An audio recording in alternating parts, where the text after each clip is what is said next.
The last CASETiFY video was a 1 out of 10, so you know I gotta make a follow-up now that they've responded. But before we read it, let's get a 30,000 foot recap. CASETiFY is a phone case company and they make phone cases, but allegedly they stole their designs from this YouTuber, Jerry Rig Everything, who also makes phone cases in partnership with another company called dbrand.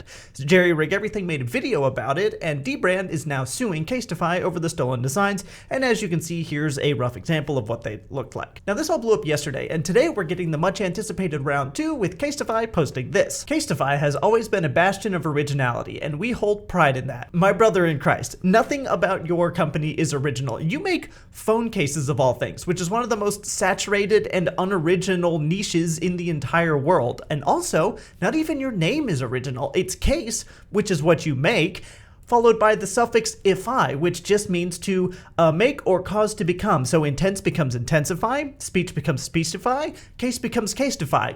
There is nothing original here. You're a bastion of originality in the same way that the dumpster behind McDonald's is a bastion of fine dining. Moving on to the next bit of it, we are currently investigating a copyright allegation against us. We have immediately removed the designs in question from all platforms. Now, allegation makes this sound like a small thing, when in reality, I believe this is an 8-figure lawsuit by dbrand against CASETiFY. So this is not just an allegation, this is a full-blown PR nightmare. And additionally here, you can see that they say we have removed all the designs and questions from the platform, but here's a little video Zach from the channel Jerry Rig Everything made about that removal, because it might not have actually happened in the way that you thought. He posted this a little while ago, and this is what he found.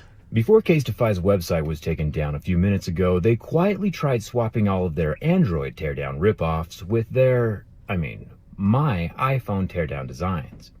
What they didn't realize is that by putting the insides of a stolen iPhone onto their Pixel cases, it revealed the entire upper half of the iPhone image they stole.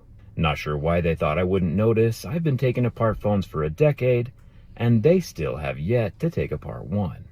Nice work, CASETiFY. I'll see you in court.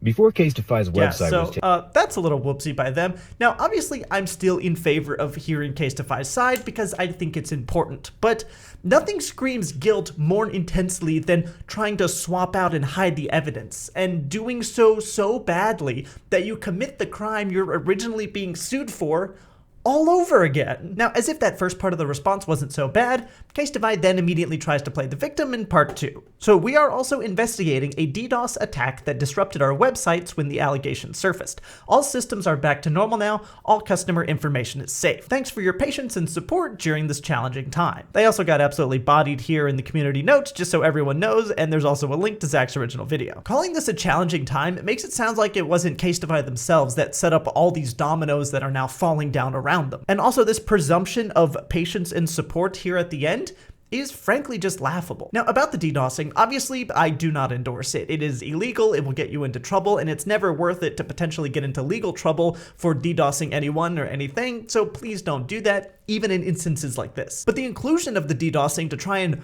garner sympathy, I guess, is kind of pathetic, and pretty much everyone should be annoyed by this. Now, this response aside, however this lawsuit goes is going to be a pretty big issue for CASETiFY, and that's because a lot of their business was by partnering with YouTubers, so they might get a unique design from the YouTuber that they'd make into a phone case to sell to their fans. They did regular sponsorships, and they also did like entire sponsored videos with YouTubers. But now that this has all dropped, almost no YouTuber is going to be willing to work with them anymore. And that's a huge chunk of their market and audience that they're suddenly no longer able to access. Now, if I had to guess, I would say they're going to try and scapegoat this on some independent contractor or some low-level employee and claim ignorance in court, saying that they're also the victims because they didn't know that the designs were stolen. But because of how slow lawsuits are to make it through the courts, we'll probably not know for a while what their defense is. Now, this is still a developing story, so if you'd like to stay informed about it, feel free to subscribe.